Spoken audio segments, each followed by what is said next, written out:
같이 나눌 말씀은 누가복음 9장 49절부터 50절까지의 말씀입니다. 우리 다 같이 한 목소리로 읽겠습니다. 요한이 여짜오되 주여 어떤 사람이 주의 이름으로 귀신을 내쫓는 것을 우리가 보고 우리와 함께 따르지 아니함으로 금하였나이다. 예수께서 이르시되 금하지 말라. 너희를 반대하지 않는 자는 너희를 위하는 자니라 하시니라. 아멘. 오늘부터 우리는 대략 3주 동안 양자역학과 기독교라는 주제로 같이 말씀을 나누려고 합니다. 그렇게 나누게 된 이유는 많은 분들이 이 주제를 한 번 더 다뤄달라고 요청하셨기 때문입니다.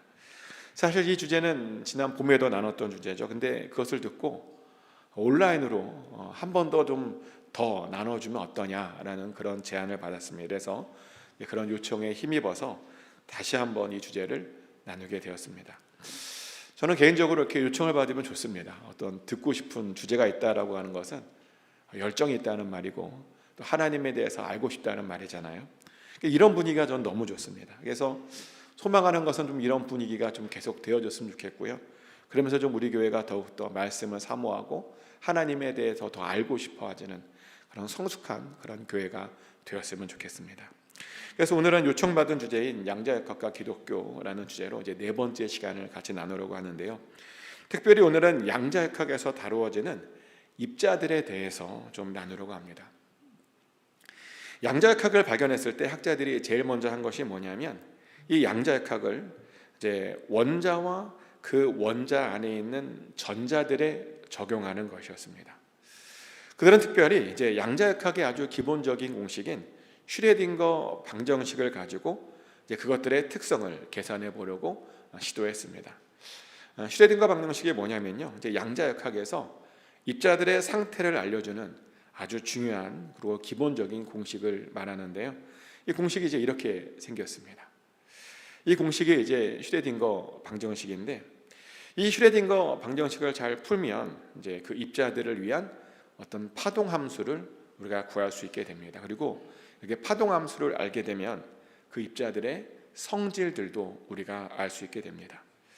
근데 학자들은요, 이제 이 공식을 이제 전자에 한번 적용해 봤는데 적용하면서 굉장히 당황스러움을 느꼈습니다. 왜냐하면 이 공식으로 푼 결과가요, 실제 관찰된 결과가 잘 안 맞았거든요. 그래서 이제 조지 울런백이라는 사람과 사무엘 하우트 스미트라는 박사가 이제 전자를 설명하기 위해서 거기에 스핀이라고 하는 그런 개념을 거기에 도입하게 됩니다. 그리고 그랬더니 이제 드디어 실험 결과와 맞는 그런 식을 찾을 수 있었습니다. 그 말이 무슨 말이냐면 이 전자 안에 스핀이 있다는 그런 뜻입니다. 근데 이제 전자 안에 있는 스핀은 좀 우리가 알고 있는 스핀과는 좀 다릅니다. 우리가 보통 스핀하면 어떤 도는 거라고 생각하죠. 왜냐하면 스핀이라는 말 자체가 돈다라는 뜻인데, 근데 전자 안에 있는 스핀은 도는 스핀은 아니고요, 그냥 N극과 S극이 있는 그런 스핀을 말합니다.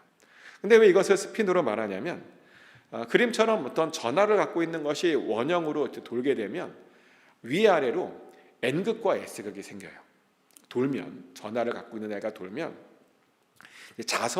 자석이 되는데, 그러다 보니까 이제 N극과 S극은 보통 어떤 생각하냐면 누가 돈다라고 생각을 합니다. 실제로 돌 수도 있고 안 돌 수도 있고요. 그래서 이제 전자 안에는 그런 N극과 S극이 있다는 거예요. 그래서 거기다가 이제 스핀이라고 하는 단어를 붙여본 겁니다. 그리고 대부분의 입자들에요, 이런 스핀들이, 다시 말하면 N극과 S들이 다 있습니다. 그래서 이제 어떤 입자들의 그 스핀의 양을 이제 측정할 수도 있는데, 측정해 보면 H바의 정수배가 나옵니다. 혹은 H바의 정수배에 H바의 2분의 1배 뭐 이렇게 나옵니다. 갑자기 H바 그러니까 되게 이상하죠, 그죠? H바라고 하는 건 뭐냐면 H라고 하는 플랑크 상수를 이제 2파이로 나눈 것을 H바라 그래요. 근데 그 H바에 어떤 정수배가 나오든지 H바의 정수배에 2분의 1 H배가 더 나오든지, 그래서 H배의 정수배가 나오면 그것을 우리가 뭐라고 부르냐면 보존이라고 부르고요. H바의 정수에 2분의 1 H바가 더 붙으면 그것을 우리가 페르미온이라고 부릅니다. 그러니까 정수가 나오면 보존이고요, 어떤 분수가 나오면 페르미온이다, 뭐 그렇게 쉽게 생각하시면 됩니다. 근데 왜 이렇게 보존과 페르미온이라고 이렇게 구분했냐면요, 그 2분의 1 H바 때문에 입자의 성질이 굉장히 많이 다르거든요. 그래도 모르시겠죠? 그럴 줄 알고 제가 이 H에 대해서 좀 더 설명해 드리기 원하는데, H라고 하는 숫자는 인류가 발견해낸 아주 중요한 숫자 중에 하나입니다. 인류가 발견해내는 아주 중요한 숫자들이 몇 개 있어요. 빛의 속도 c, 원주율 파이, 그 다음에 자연대수 e, 그 다음에 플랑크 상수 h. 이것이 인류가 자연에서 관찰한, 순수하게 자연 안에서만 관찰한 그런 숫자들입니다. 그리고 이 숫자들은 현재에도 과학에서 굉장히 중요하게 쓰이고 있죠. 근데 많은 분들이 뭐 빛속도라든지 원주율이라든지 자연대수는 아는데 플랑크 상수 h는 잘 모르더라고요. 이 플랑크 상수 h는 막스 플랑크라는 사람이 자연에서 발견해낸 수입니다. 19세기 말에 이제 물리학자들은 뜨거운 물체가 내는 빛을 수학적으로 좀 정확하게 계산해내고 싶었습니다. 근데 이렇게 계산해내고 싶었는데 잘 안 맞는 거예요. 뭔가 계산을 냈는데 실제로 관찰한 것과 잘 안 맞았습니다. 도저히 그동안 알고 있었던 그런 과학으로 이것이 설명할 수가 없었습니다. 그러던 와중에 이제 막스 플랑크가 새로운 제안을 하게 했는데 뭐냐면, 흑체에서 나오는 에너지가 연속적이지 않고 불연속적이다라고 제안을 한 겁니다. 그리고 그렇게 불연속적으로 나오는 에너지를 양자라고 불렀습니다. 사실 거기에서 양자역학이 나온 거예요. 막스 플랑크에서 나오는 양자가요. 아무튼 그러면서 이 플랑크가 이제 빛의 덩어리라고 하는 개념을 도입하게 되고, 그 덩어리의 에너지를 이제 제한하게 되는데, 그 에너지가 뭐냐? 빛의 최소 에너지가 뭐냐면 E는 h 누입니다. 누라고 하는 건 뭐냐면 진동수예요. 그러니까 빛의 에너지는 뭐냐면 플랑크 상수 곱하기 진동수, 이렇게 이제 제한을 한 겁니다. 사실 이렇게 제안하면서도 막스 플랑크는 이 H라는 플랑크 상수가 얼마나 중요한 숫자인지는 잘 몰랐습니다. 근데 그런 것을 아인슈타인이 이걸 갖다 써요. 이제 자기의 이론을 설명하면서 이것을 갖다 쓰게 됩니다. 그러면서 이제 이 플랑크 상수가 본격적으로 알려지게 되고 또 사용되어지는데, 근데 나중에 보니까 이 플랑크 상수는 정말 중요한 숫자였습니다. 심지어 그것은요, 우리가 아까 봤던 보존과 페르미온을 이제 가릴 정도로 아주 중요한 숫자였습니다. 그리고 이 2분의 1 H 바라고 하는 것 때문에 이제 보존과 페르미온의 성질이 완전히 달라지게 됩니다.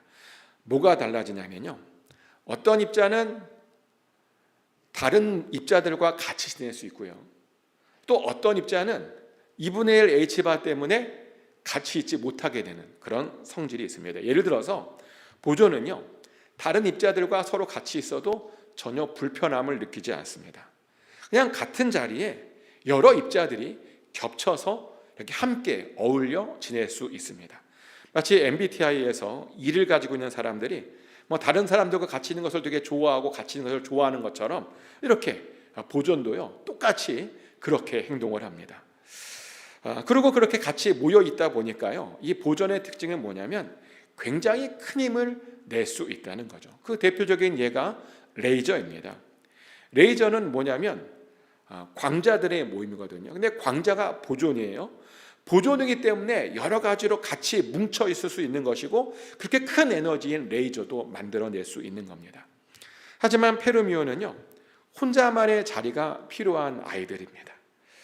이 페르미온은 같은 위치에 누가 있는 것을 싫어해요.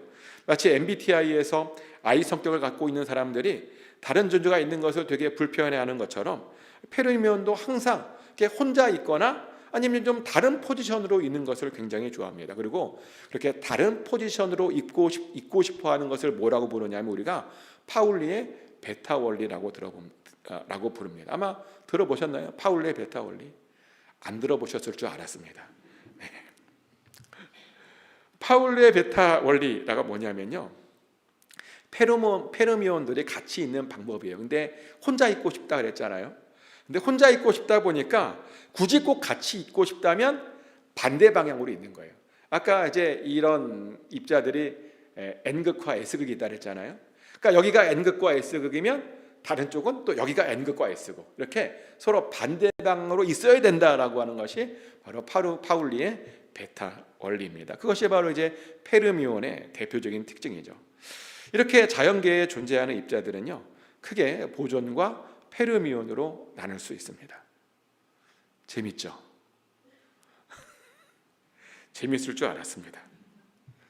이게 왜 재밌냐면 사람들도 E와 I로 나눌 수 있는데요, 입자들도 보존과 페르미온으로 나눌 수 있다니까요. 하나님께서 만드신 세계가요, 너무나 신묘막측합니다. 근데 왜 하나님께서 굳이 이렇게 보존과 페르미온을 이렇게 만드셨던 것일까요? 언뜻 생각하기에 그냥 다 보존으로 만들어도 사실 좋아 보입니다. 왜냐하면 보존으로 다 만들면요, 공간 부족 같은 게 생기지도 않고 뭉쳐 있으면 더 큰 에너지를 낼 수 있습니다. 근데 왜 하나님께서 굳이 이런 페르미온 같은 것들을 만드셨냐는 거죠. 우리는 여기에서 아주 놀라운 하나님의 뜻을 알게 되는데 뭐냐면, 이 페르미온들 때문에요, 입자와 입자 사이에 아주 강력한 결합력이 생깁니다. 그리고 또 이 페르미온 때문에요, 아주 다양한 입자들도 만들어질 수 있는 겁니다. 아주 가장 간단하게 제가 수소 분자 하나를 예로 들어보면요, 수소 분자는 수소 원자 두 개가 이런 그림처럼 이렇게 이어져 있는 겁니다. 수소 원자가 각각 전자 하나를 갖고 있는데요, 그 전자들이 서로가 서로 파울리 베타 원리처럼 서로 맞물려서 서로가 서로를 공유하는 그런 형태로 되어 있는 것이 바로 수소 분자입니다. 근데 이렇게 있었더니요, 이게 굉장히 안정적인 구조를 띄어요. 실제로 수소 원자 하나보다요, 수소 원자가 붙어있는, 두 개가 붙어있는 수소 분자가 굉장히 에너지적으로는 더 안정적입니다. 그리고 이렇게 두 개의 전자를 서로 다른 방향으로 서로 공유하는 것, 파울리의 베타 원리로 이렇게 공유하는 것을 우리가 뭐라고 부르냐면, 이것을 우리가 공유결합이라고 부릅니다. 근데 이 공유결합은요, 자연계에서 존재하는 가장 강력한 결합 중에 하나입니다. 그 얘가 탄소들의 공유결합으로 이루어진 다이아몬드예요. 다이아몬드는 전부 다 탄소들로 되어 있습니다. 근데 그 탄소들이 전부 다 전자들을 공유하면서 공유결합을 되어 있는데, 이 다이아몬드가 세상에서요 제일 단단합니다. 페르미온의 성질이 그렇게 단단한 물질들을 만들어낸 겁니다. 근데 또 조금 전에 말씀드렸다시피 이 페르미온 때문에 사실은 다양한 다른 분자들도 만들어집니다. 페르미온들은 이제 같은 위치에 있는 것을 싫어하다 보니까 전자들만 서로 다른 방향으로 공유할 수 있다라고 하면 그냥 아무것도 하고 또 붙기도 합니다.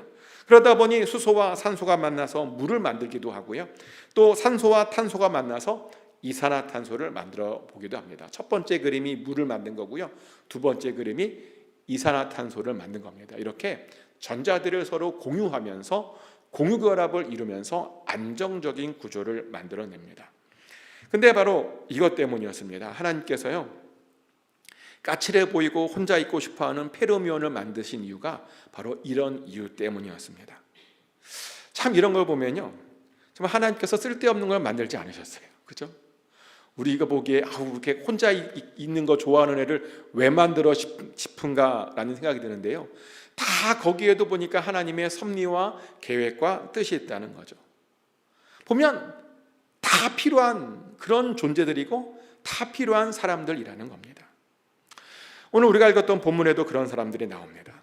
그들은 예수님의 제자들과 잘 어울리지 못했던 사람들입니다. 아마 MBTI의 성향이 I였던 것 같아요. 제자들과 잘 어울리지 못하고, 근데 예수님이 진리라고 하는 것을 알아서 예수님을 따라다녔던, 잘 어울리지 못했던, 근데 그들이 이제 예수님을 따라다니면서 예수님을 보게 되는 거죠. 보면서 예수님께서 어떻게 귀신을 쫓아내는지 봤습니다. 그리고 똑같이 예수 그리스도 이름으로 그들의 귀신을 쫓아내게 되죠. 그랬더니 요한이요, 그것을 보고 예수님께 이릅니다. 쟤들은 우리랑 친하지도 않는데 막 예수님의 이름으로 귀신을 쫓아낸다고 이거 금지시켜야 되는 것 아니냐고 예수님께 쪼르륵 쫓아가서 또 예수님께 이르게 됩니다. 그랬더니 예수님께서 아주 놀라운 말씀을 하세요. 그거 금하지 말랍니다. 왜냐하면 어쨌든 그 제자들을 반대하지 않고 있는 것 아니냐입니다. 반대하지 않으면 그들도 사실은 제자들을 위한 것이랍니다. 그러니 그냥 그들을 두고 금하지 말고 가만히 두랍니다.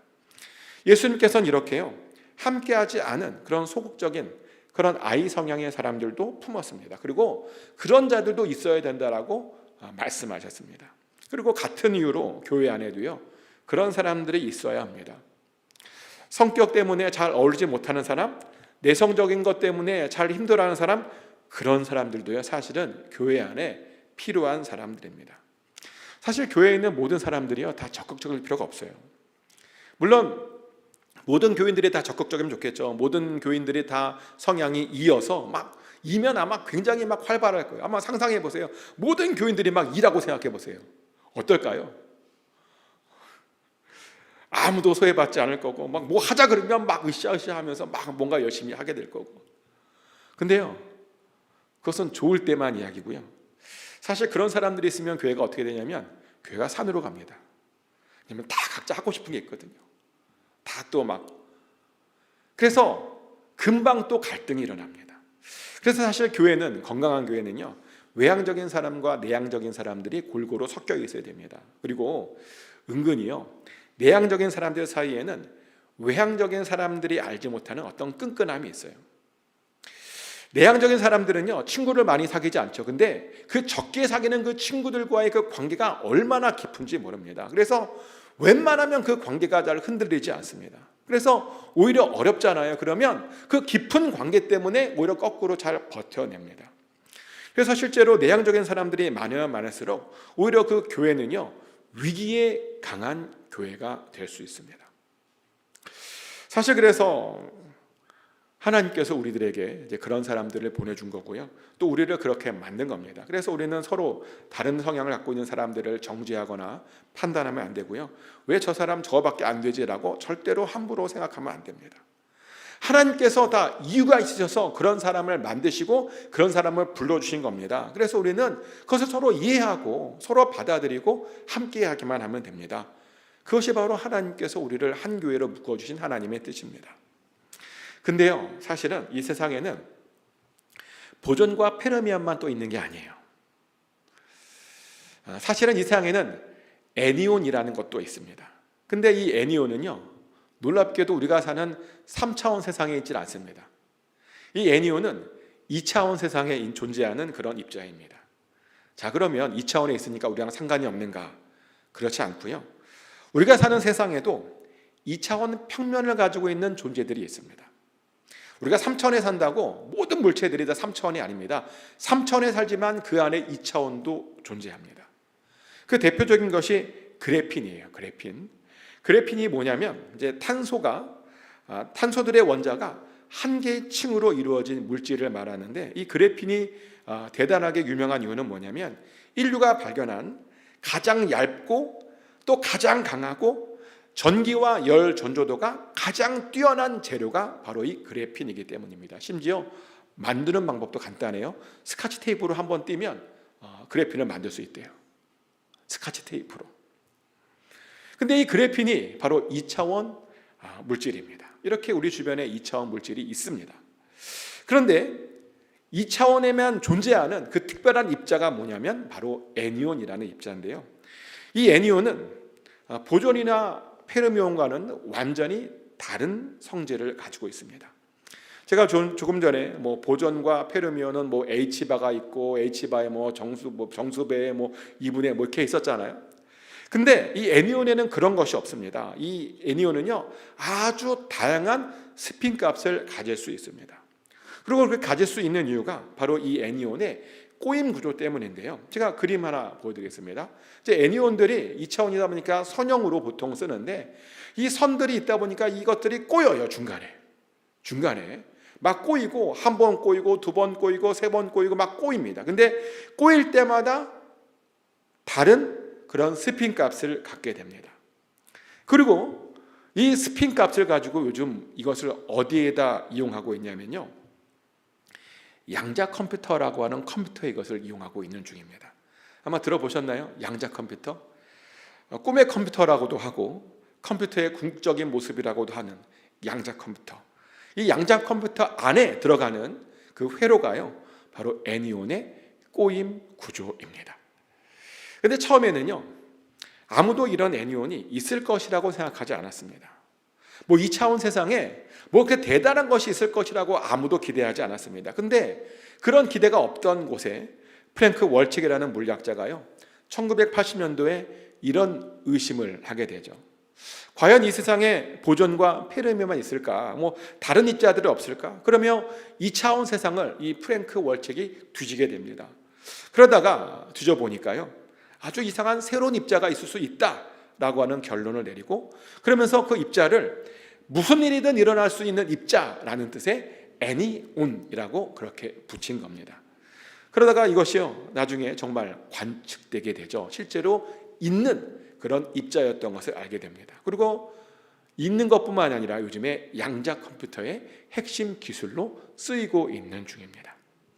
처음에는요, 정말 쓸데없다고 해서 다 무시했던 그런 생각이 현재는 가장 중요한 생각이 그렇게 된 겁니다. 근데 그 모습이 절묘하게요, 예수님의 모습과 비슷하지 않습니까? 예수님께서 처음 이 땅에 오셨을 때 사람들은 아무도 아니라고 생각했습니다. 심지어 어떤 사람은 뭐 나사렛에서 선한 것이 나올 수 있느냐라고 비판했습니다. 아무도 인정해주지 않았습니다. 근데 지금은 모든 사람들이 인정하시는 분이 됐죠. 만왕의 왕이 되셨고 모든 세상의 통치자가 되었습니다. 이 세상에 정말 꼭 필요한 분이 되셨다는 겁니다. 근데 그 말은 역설적으로 사실 그래서 우리에게 희망이 있는데요, 왜냐하면 우리도 지금은 아무것도 아닐 수 있지만 우리도 정말 애니온처럼 예수님처럼 어떻게 될지 아무도 모르는 거거든요. 하나님께서 사용하시잖아요. 그러면 우리가 어떤 위치에 어떻게 쓰임 받을지 아무도 모릅니다. 너무 늙었다고요? 인생은 80부터예요. 아직 다 안 됐잖아요. 그죠? 80부터입니다. 할 수 있습니다. 저는 그런 생각을 해요. 그래서 어떻게 우리가 바뀔지 모르다 보니 사실 매일매일이 기대가 됩니다. 그래서 매일매일 속에서 희망을 찾게 됩니다. 이것이 바로 애니온이 우리들에게 주는 교훈입니다. 그리고 또 마지막으로 이 보존과 페르미온이 만들어내는 기본 입자들이 있는데 그것에 대해서 좀 나누면, 이 세상의 입자들을 쪼개면 기본 입자라는 게 있어요. 그리고 이 기본 입자는 크게 두 그룹으로 나눌 수 있습니다. 쿼크와 렙톤으로 나눌 수 있는데, 쿼크에는 뭐 업쿼크, 참쿼크, 탑쿼크, 다운, 스트레인지, 바텀 쿼크가 있고요. 렙톤에는 전자, 뮤온, 타우온 세 개의 중성 미자가 있습니다. 일반적으로 이제 무거운 입자들은 이제 이것들의 조합으로 만들어집니다. 예를 들어서 중성자라고 하는 것은요, 업쿼크 한 개와 다운쿼크 두 개로 만듭니다. 그리고 양성자는 업쿼크 두 개와 다운쿼크 한 개로 만들어집니다. 그러면서 이제 각각 보면 전하량도 있거든요. 이게 전하가 이제 막 더해져서 중성자는 전하가 0이 되고 양성자는 전하가 뭐 1이 되는 뭐 그런 쿼크들의 조합으로 만들어집니다. 근데 여기서 우리가 흥미로운 것을 느끼게 되는 게 뭐냐면, 세 개가 각자 있었을 때는 아무것도 아닌데 모여 있었더니 어떤 역할을, 어떤 입자로서의 역할을 하고 있다는 거죠. 그러니까 세 개가 모여야 뭔가를 할 수 있다는 겁니다. 자, 세 개가 모여야 뭔가 할 수 있다. 뭐가 생각나죠? 우리는 3이라고 하면 항상 우리는 삼위일체가 생각이 납니다. 그죠? 삼위일체가 생각납니다. 삼위일체의 흔적이요, 있습니다. 이미 입자 안에 그 세 개가 하나를 이룬다라고 하는 그런 흔적이요, 이미 입자들 안에 있었습니다. 그래서 우리는 하나님께서 이렇게 코드로 심겨 놓으신 하나님의 성품에 대해서 이런 쿼크들을 통해서 우리는 또 한번 알게 됩니다. 그리고 여기에서 수소를 한번 이제 보려고 하는데요. 수소는 아까 수소는 양성자 하나와 전자 하나로 이루어지는데요. 양성자 안에는 아까 제가 뭐가 있었다 그랬냐면 업쿼크 두 개와 다운쿼크 하나가 있다고 말씀드렸습니다. 그리고 각 쿼크와 각 전자는 스핀 값이 2분의 1 H바입니다. 자, 그러면 쿼크 3개의 전자 하나 각각은 2분의 1 H바. 그럼 토탈 스핀은 얼마일까요? 다시 질문할까요? 쿼크 한 개에 2분의 1 H바, 그죠? 쿼크 3개가 있고 전자 하나가 있어요. 전자도 2분의 1 H바입니다. 총 4개가 있어요. 하나가 2분의 1 H바예요. 그럼 총 얼마예요? 스핀 값이? 네, 어려울 줄 알았습니다. 2H바입니다. 2H바. 2분의 1 H바가 4개 있으니까 2분의 1 곱하기 4에서 2가 되는 거죠. 2H바. 자, 근데 제가 아까 뭐라고 또 말했냐면 스핀 값이 정수배면 이것을 보존이라 그랬나요? 페르미온이라 그랬나요? 보존이라 그랬죠. 네. 보존입니다. 그래서 수소는 보존입니다. 수소는 보존입니다. 자, 이게 보존이란 말은 무슨 말이냐면 같은 위치에 모여 있을 수 있다는 거죠. 뭉쳐 있을 수 있다는 겁니다. 실제로요, 수소가요, 저온으로 내리잖아요. 그럼 뭉칩니다. 뭉쳐서 하나가 아니라 여러 개인데 뭉쳐서 하나처럼 행동을 합니다. 하나처럼 행동한다는 말은 거대해지는데 하나처럼 보인다는 거예요. 근데 원래 수소 안에는 양자적인 성질이 있거든요. 하나에는. 근데 거대해졌는데도 양자적인 성질을 우리가 관측할 수 있다는 그런 뜻입니다. 근데 왜 그러냐? 수소가 보존이기 때문입니다. 이렇게 우리가 여러 가지로 또 해석을 할 수 있습니다. 근데 이제 이런 쿼크 말고 또 렙톤 말고 사실은 또 자연계에도 뭐가 있냐면 우리가 입자들이지만 만질 수 없는 또 입자들도 있습니다. 예를 들어서 광자라든지 글루온이라든지 약한 W 보존이라든지 Z 보존이라든지 힉스 보존이 표에 보면 빨간색과 그 노란색 있잖아요. 이제 이런 것들이 입자긴 한데 우리가 만질 수 없는 그런 입자들입니다. 보라색과 초록색은 이제 무거운 물질들을 구성하는 거예요. 그리고 이 주황색과 노란색은 물질을 구성하는 것이 아니라 힘과 관련되어 있는 어떤 입자들입니다. 심지어 어떤 것은요, 질량도 없어요. 예를 들어서 광자가 여기 들어가는데 광자는 질량이 없습니다. 질량이 없는데 입자래요. 근데 이런 것들이 전부 다 힘과 관련이 있습니다. 예를 들어서 글루온 같은 경우는 강한 상호작용과 관련이 있고요. W 보존과 Z 보존은 약한 상하작용과 관련이 있고, 광자는 전기력과 관련이 있고, 힉스는 중력과 관련이 있습니다. 근데 여기서 뭐 다른 건 다 됐고요. 하나만 더 집중해서 보길 원하는데 힉스를 좀 보고 싶습니다. 왜 힉스를 보고 싶냐면 이 힉스의 닉네임이요, 신의 입자예요. 신의 입자. 신이 이 세상을 창조할 때 이 힉스 보존을 이용해서 물체를 만들었대요. 실제로 이 힉스 보존은 우주의 모든 입자가 왜 질량을 가지고 있는가에 대한 답을 주는 그런 입자입니다. 하나님께서 이 세상을 창조하시기 전에 이 세상이 우리가 보통 뭐라고 말하냐면 혼돈과 공허의 세상이라고 우리가 보통 말하죠. 근데 이것을 과학적으로 표현하면 무슨 말이냐면 에너지가 굉장히 높은 상태였다는 말이고, 이것을 입자 형태로 표현하면 힉스장이 이제 우주 전체에 깔려 있었다라고 우리가 그렇게 해석을 합니다. 그러다가 이제 창조가 시작되면서 입자들이 힉스장과 상호작용을 하면서 어떤 질량들을 갖게 됩니다. 예를 들어서 힉스장과 어떤 것이 강하게 상호작용을 하면 그것이 아까 무거운 입자인 쿼크나 렙톤이 되는 것이고요. 그리고 약하게 상호작용을 하면 이제 가벼운 입자가 됩니다. 그러다가 아예 상호작용하지 않으면 광자와 같은 질량이 제로가 되는 그런 입자가 만들어집니다. 그러다 보니 이 힉스장에서 우리는 창조주 하나님의 어떤 직접적인 손길을, 창조의 손길을 우리가 발견하게 됩니다. 그래서 우리가 힉스를 신의 입자다라고 그렇게 부르는 겁니다. 그런데요, 이 힉스 입자를 통해서 우리는 하나님의 아주 섬세한 손길도 느낄 수 있는데요. 이것을 이제 과학적인 전문적인 용어로 미세 조정이라는 단어를 써요. 우리가 관찰하는 힉스 보존의 질량은 대략 125 기가 일렉트론 볼트입니다. 근데 사실은요, 이 히그스 질량이요, 이론적으로는 더 커야 합니다. 근데 더 커야 하는데 너무 작은 양이어서 사람들이 놀랬는데, 그래서 학자들이 그걸 연구해 봤어요. 왜 그렇게 작은가, 예상값보다. 근데 왜 그렇게 작은지 알게 되었냐면, 원래는 커야 되는데 절묘하게 그 큰 값들이 다 상쇄되어서 작게 남았대요. 쉽게 말하면 이런 거예요. 원래는 1조 원이 넘는 가격을 주고 샀어야 되는데 어떻게 1조 원이 다 없어지고 1,000원만 남은 거예요. 그 정도로 작은 값입니다. 근데 이게 왜 중요하냐? 사실은요, 히그스 질량이 이렇게 작았기 때문에 현재의 우주가 이렇게 만들어질 수 있는 것이었기 때문입니다. 실제로 히그스 질량이 너무 크면요, W 보존이나 Z 보존이나 전자 질량이 너무 커져서 요즘 우리가 보는 그런 입자들이 만들어지지 않습니다. 그리고 또 너무 작으면요, 우주가 이런 형태로 만들어지지가 않습니다.